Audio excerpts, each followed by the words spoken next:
Pues vamos a iniciar, espero que se encuentren todos muy bien, muy buenas tardes.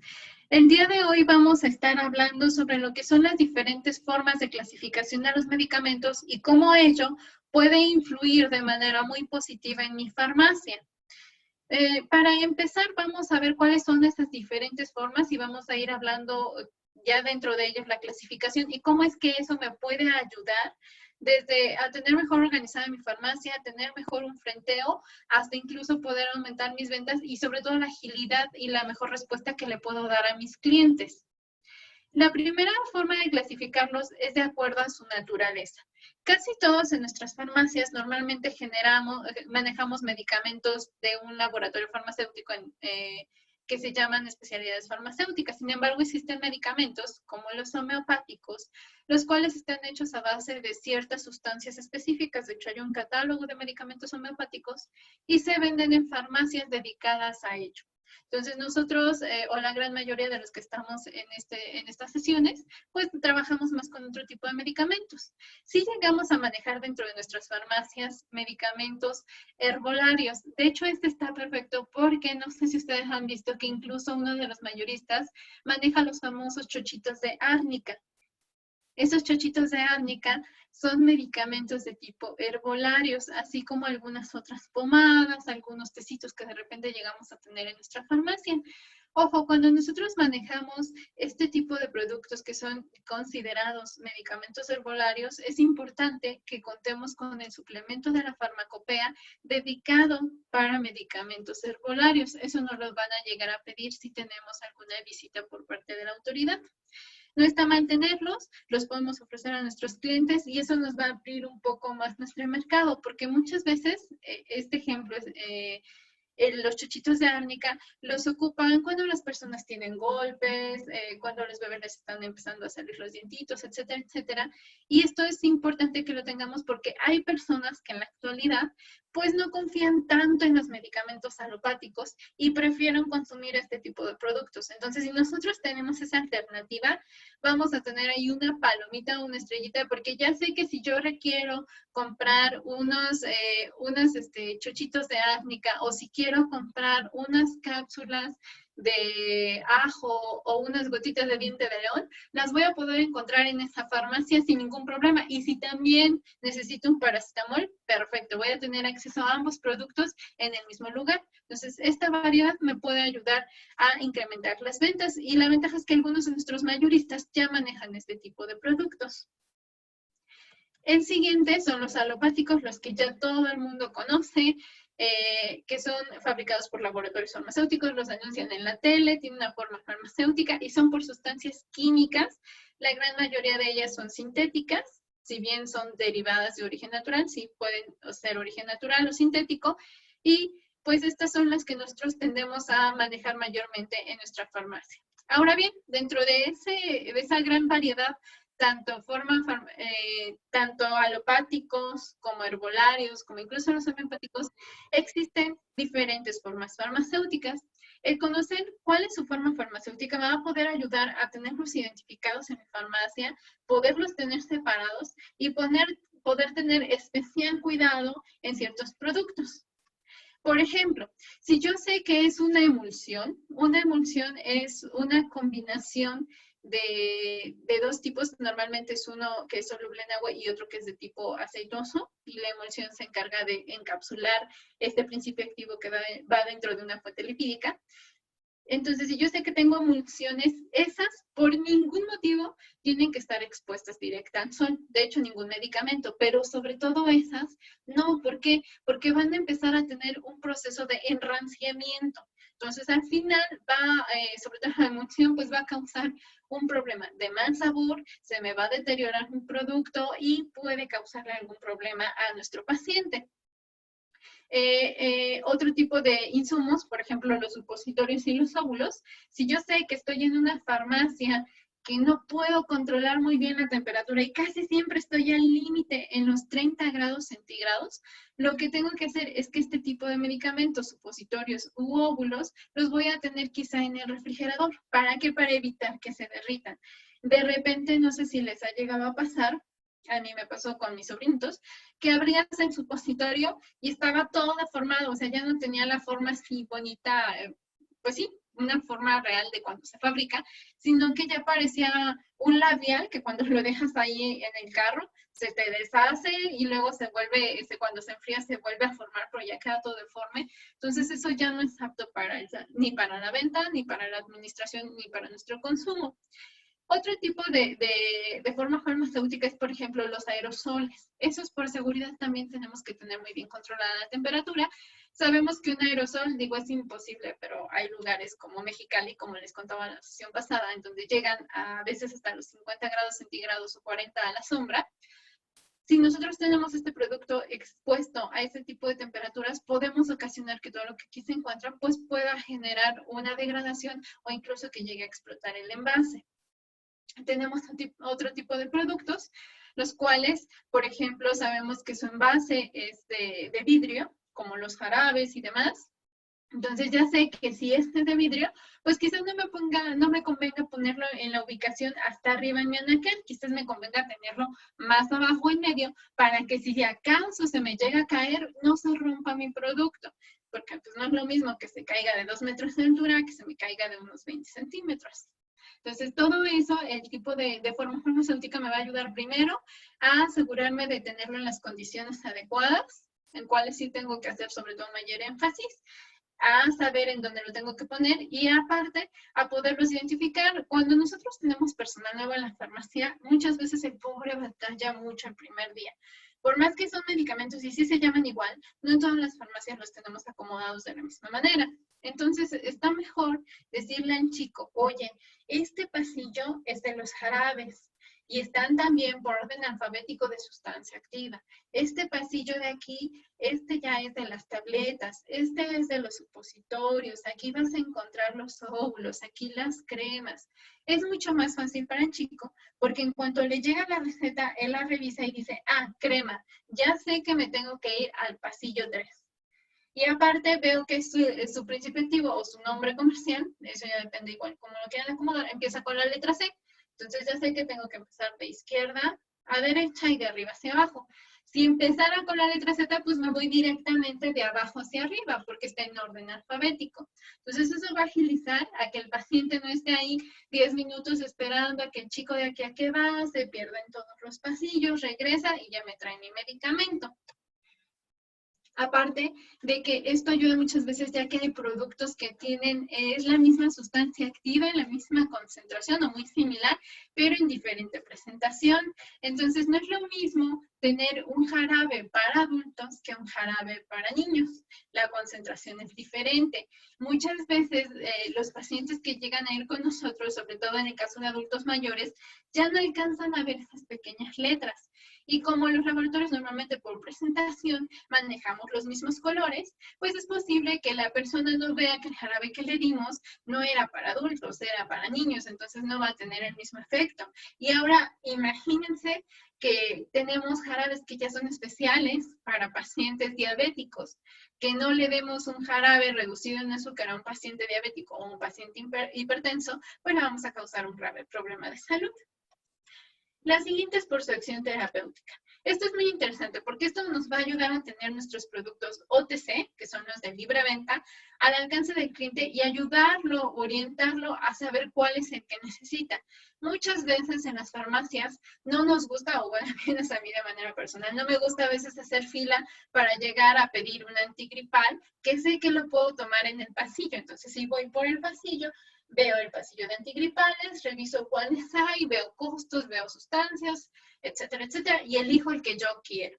En el caso de los de libre venta, tenemos los antigripales, tenemos los antidiarreicos, tenemos los hipoglucemiantes, perdón, tenemos los antipiréticos, los analgésicos, tenemos los antihistamínicos. Aquí yo les voy a hacer remembranza a algo que normalmente me causa mucha gracia, pero sirve para capacitar a nuestro personal. Recuerden que los medicamentos de libre venta son los que aparecen en la canción de los Tigres del Norte. hay una canción que en ellos mencionan todos estos medicamentos y todos los que mencionan son de libre venta. Entonces, si tienen un personal de nuevo ingreso, yo les recomiendo que con esa técnica de memotecnia o de asociación con otra cosa, se van a aprender muy fácilmente cuáles son los medicamentos de libre venta.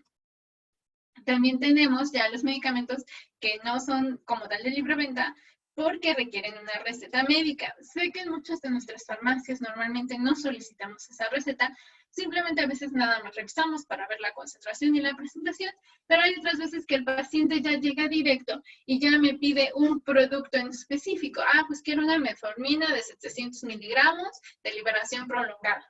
Y ya vamos nosotros, se la conseguimos, se la entregamos. Pero estos medicamentos también es importante que los puedan tener ordenados. Es otra forma de ordenarlos, aunque esta normalmente conviene más para los de libre venta. Les repito, para que el cliente cuando llegue ya sabe, ahí tengo gripa, voy al pasillo de los de libre venta y elijo aquellos antigripales. O estos incluso los pueden tener exhibidos, digo, si no tienen un espacio tan grande para tener pasillos, para colocarlos de libre venta, los pueden tener exhibidos directamente en el mostrador. No hay ningún problema. La legislación nos dice que solo estos que son de grupo 4 o que requieren receta para su venta, sí tienen que estar detrás del mostrador. Pero los otros sin problema. Incluso cuando estamos en la farmacia llegamos a hacer las ventas cruzadas. Va un paciente por su metformina y le ofrezco algunas vitaminas que son aptas para pacientes con ese tipo de problemas de salud. Tenemos también los hipoglucemiantes y los antibióticos. Aquí, en el caso de los antibióticos, pues son los únicos que sí exigimos receta por reglamento oficial. Tenemos que solicitar receta y si se surte completa, la retenemos. Si se surte parcial, solamente colocamos un sello. Antivirales, de estos hay de ambos tipos. Este, por ejemplo, encicloferón es de libre venta, pero hay otros que es la misma sustancia activa, pero en otra presentación y otra concentración, que ya no es de libre venta, sino que sí requiere receta médica. De acuerdo a su preparación, existen medicamentos magistrales. Los medicamentos magistrales normalmente se van a preparar en específico para un solo paciente. Eso sí no se pueden compartir por nada del mundo. Estos, quien más los llega a manejar son sobre todo algunos nefrólogos y algunos médicos dermatólogos. Por eso es que muchas veces, me dio una pomada para el acné, se la voy a compartir a mi sobrino, a mi primo. No se puede. Estas fórmulas son tan exactas al grado de miligramos y son específicas para una persona. No se pueden compartir. Si de por sí los medicamentos de libre venta, los alopáticos no se deberían de recomendar, salvo los de libre venta, pues estos menos se deben de recomendar. Tenemos algunos medicamentos oficinales. Estos quizás muchos de ustedes los tienen, son preparados bajo una receta, por así decirlo, que se encuentra en la farmacopea de los Estados Unidos mexicanos.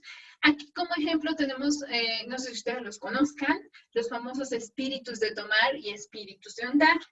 Muchos van a decir, son algo esotérico, ¿qué pasó? No, sí existen, esa es la forma en la que comúnmente los conocemos, pero en realidad son elixir. Estos están formados a forma de una base hidroalcohólica y, por ejemplo, los espíritus de tomar tienen también, entre todos los demás aditamentos, tienen un poco de jarabe de granadina para darle un sabor. Esto normalmente en los pueblos, en las comunidades, se dice que se los dan a los niños para cuando están espantados, pero en realidad la función que tienen es de ser ansiolíticos. Obviamente, pues el niño está ansioso, está nervioso, no funcionan como los ansiolíticos controlados, pero sí ayuda a relajar un poco la tensión, como algunas cápsulas que nosotros también conocemos de valeriana y demás. Y finalmente las especialidades farmacéuticas, pues son las que ya todos nosotros manejamos, que ya vimos hace un momento, tiene diferentes nombres, pero también nos ayuda para clasificarlas. Otra forma de clasificarlos es de acuerdo a su vía de administración. Yo les diría que dentro de las formas farmacéuticas también es importante separarlos. ¿Por qué? Porque puedo tener como forma farmacéutica una ampolleta que es tomada, como el caso de las vitaminas A y D, que es una ampolletita que disuelve en jugo o en agua, y también puedo tener ampolletas que son inyectadas, entonces es importante tenerlas separadas. Ya en alguna ocasión me tocó ver un paciente que sí llegó a reclamar, muy molesto, porque se había inyectado una ampolleta de Aderogil. Yo sé que pueden decirme, no, pero si ahí dice, no lo leyó, simplemente vio que era para la gripa, se la llevó, se inyectó y llegó súper molesto. Ya se le explicó que pues era tomada y pues el cliente relativamente con cierta razón, digo con cierta razón porque pues es de libre venta, tú lo estás tomando directamente, no le explicamos que ese medicamento era por vía oral. Entonces sí es importante también tenerlas separadas e identificadas. En la cajita normalmente viene una IV si es intravenoso, una IM si es intramuscular, pero pues es importante recordarle a nuestro paciente cuál es la forma correcta o la vía de administración. En el caso de las enterales, tenemos todos los sólidos orales como tabletas, cápsulas, comprimidos, tabletas de liberación prolongada, tenemos también los jarabes, las suspensiones, algunas tabletas efervescentes. Importante, para la vía de administración enteral es muy importante que le recalquemos a nuestro cliente que estas formas farmacéuticas no se deben fraccionar, salvo que la tableta o el comprimido esté diseñado para ello. Hay algunas tabletitas que traen ranuras y se pueden fraccionar en 2 o en 4. Estas están diseñadas así porque garantizan que cada porción de esa tableta o de ese comprimido contenga la cantidad precisa de principio activo. Pero hay otras que no están marcadas para poder ser fraccionadas. Muchas veces sucede que las mamás en la casa pues tienen el paracetamol, pero no lo tienen en gotas, lo tienen en tabletas. Y bien fácil. Trituramos la tableta, la disolvemos en agüita y tómatela. O trituramos la tableta, se la ponemos como polvito en la fruta y cómetela. No, eso no se debe de hacer.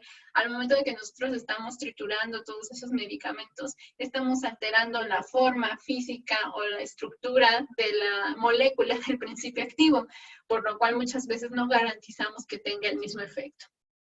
También llega a saber que tenemos algunos medicamentos que llevan una recubierta o una capa entérica. Esos menos se deben de fraccionar.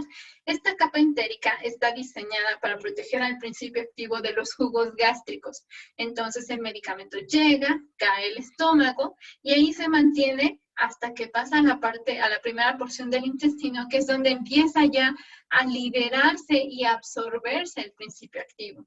Si nosotros quitamos esa capa entérica, el medicamento en cuanto cae al estómago, se desintegra y la cantidad que llega a la primera porción del intestino, que es donde se absorbe para ejercer su efecto, ya no va a ser suficiente para que tengamos el efecto deseado. De ahí que muchas veces se quejan y dicen, no, es que ese medicamento ya ni me hace, ya no sirve, ya no lo hacen como antes. Ajá, pero ¿no será que más bien tú lo estás triturando o lo estás disolviendo o estás alterándolo y por eso no tiene el mismo efecto? Puede ser posible. Entonces es importante hacerle ese tipo de menciones a nuestros pacientes. Y ni se diga de los medicamentos que vienen en forma de cápsulas de gel, porque muchas veces también lo que llegan a hacer es que con una jeringa extraen el líquido, lo disuelven o se lo dan en gotitas que para que le haga más rápido, etcétera, etcétera.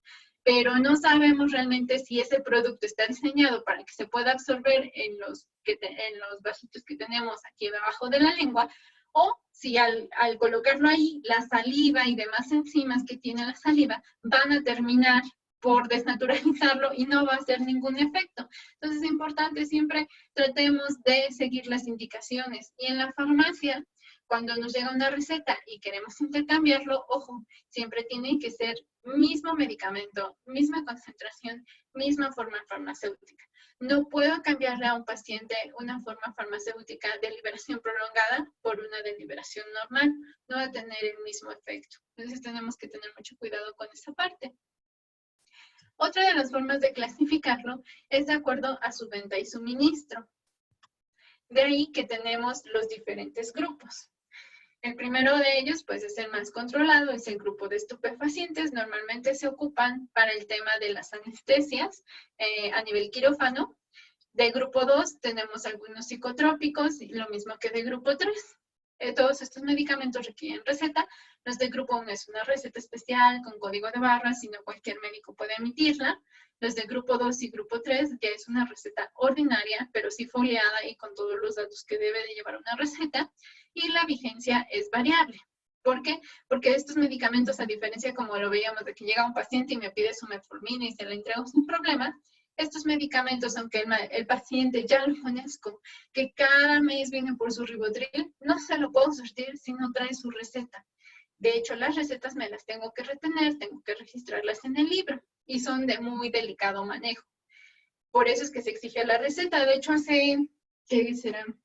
Como unos 6, 7 años, fue muy sonado 2 casos. Un paciente que falleció por una extracción de una uña enterrada, le aplicaron anestesia, pero al parecer el paciente recibió más dosis de la necesaria y pues falleció. Lo mismo que un pequeñito que fue a una consulta dental, le aplicaron también anestesia, se excedió la anestesia y el pequeñito falleció. Entonces son medicamentos que una pequeña variación en la dosis nos puede llegar a llevar a un caso fatal.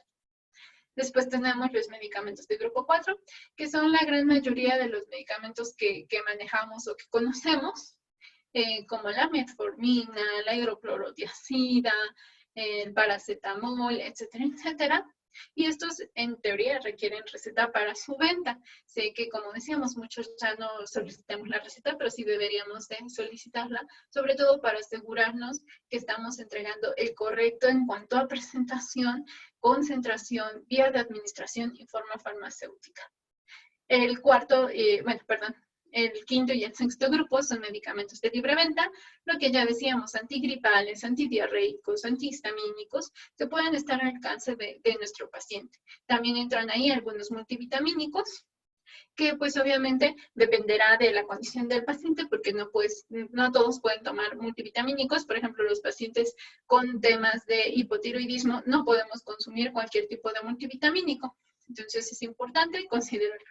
Ahora bien, ¿cómo voy a saber de qué medicamento se trata? No me los voy a aprender todo y yo les diría no lo hagan.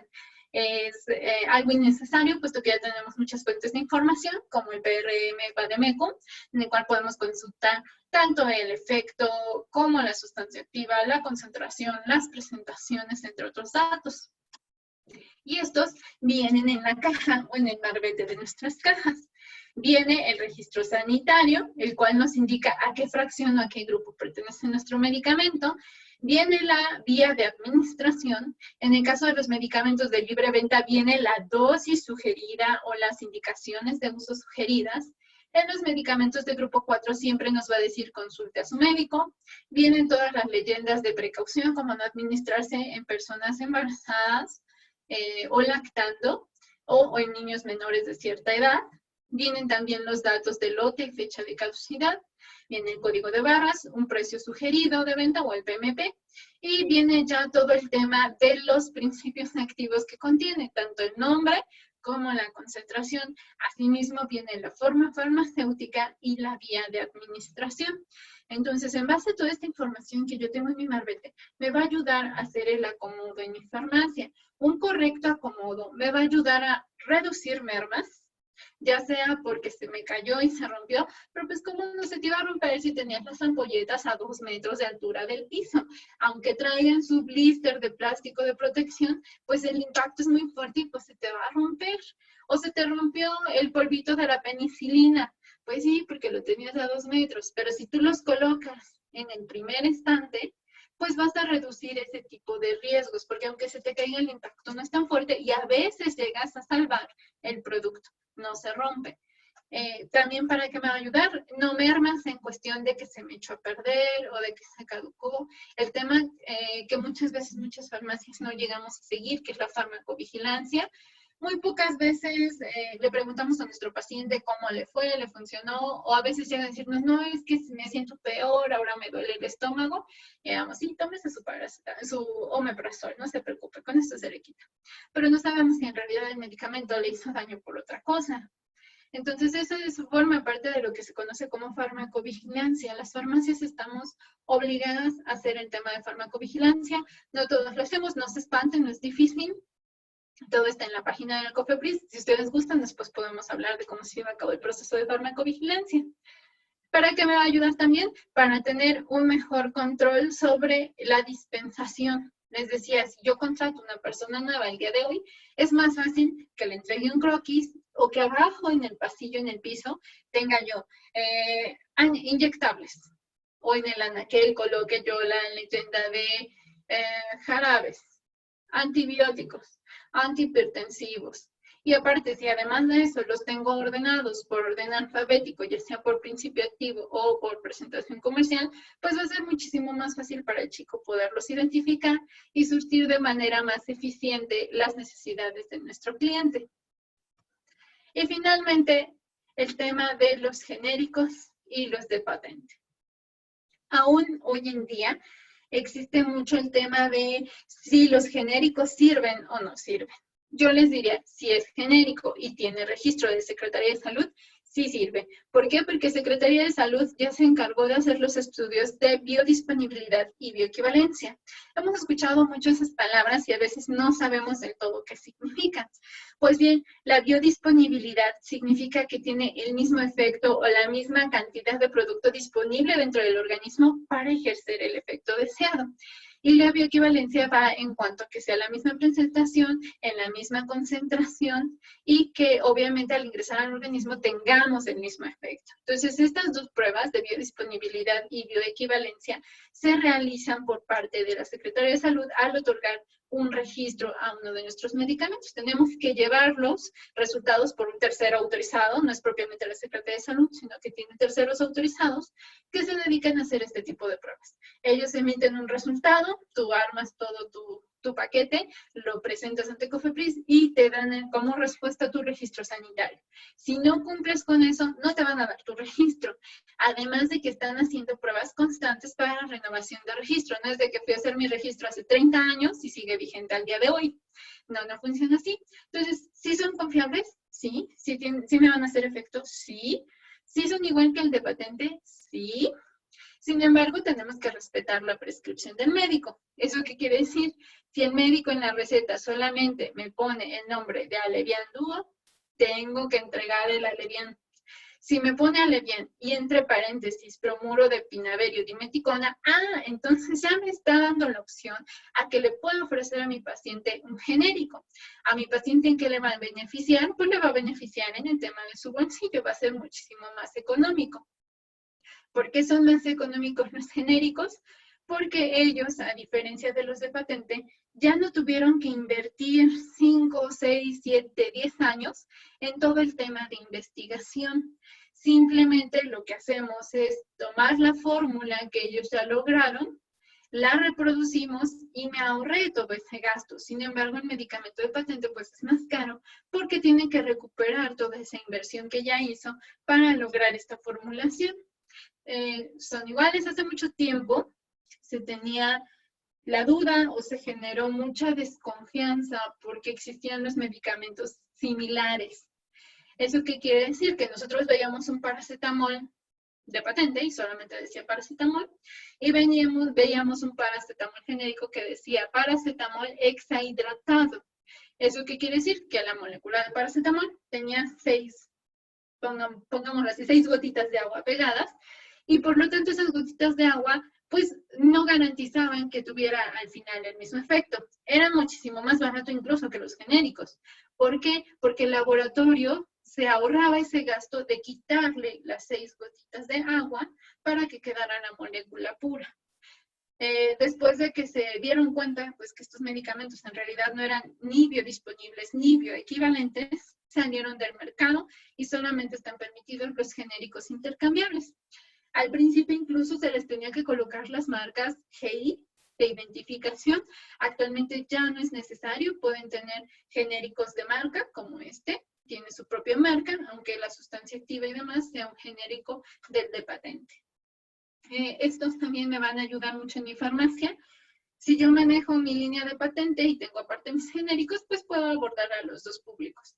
Hay personas que, como decíamos, al día de hoy seguimos sin tener mucha confianza en lo que son los medicamentos genéricos, entonces pues siempre me van a pedir el de patente. Incluso los mismos mayoristas ya llegan a manejar su propia línea de medicamentos genéricos, asociados obviamente con laboratorios que son bastante confiables en ese sentido y en ese tema. Pues bien, hasta aquí sería la charla del día de hoy. Espero que les haya sido de utilidad. Recuerden, todo esto va a ayudarlos en el tema de que nuestro negocio sea rentable, sea sostenible, que brindemos un buen servicio a nuestro cliente, orientación, y eso va a generar la lealtad y por lo tanto mis clientes ya no me van a cambiar, porque muchas veces yo, por ejemplo, puedo decirles que prefiero ir a una farmacia de cadena en donde me tratan súper bien, siempre tienen los productos, me ofrecen alternativas, no se tardan más de 5 o 10 minutos en entregarme mi producto, a ir a la otra farmacia en la cual llego, la chica no sabe ni qué le estoy pidiendo, se tarda 20 minutos en lo que encuentra mi producto y al final me dice, ¿qué crees? Que no lo tengo. Entonces, todo esto nos va a ayudar a darle esos pequeños detalles de plus en nuestro servicio que van a garantizar la lealtad de nuestros clientes. Pues hasta aquí sería todo el día de hoy. Muchas gracias y nos vemos en la próxima sesión. Que tengan excelente tarde.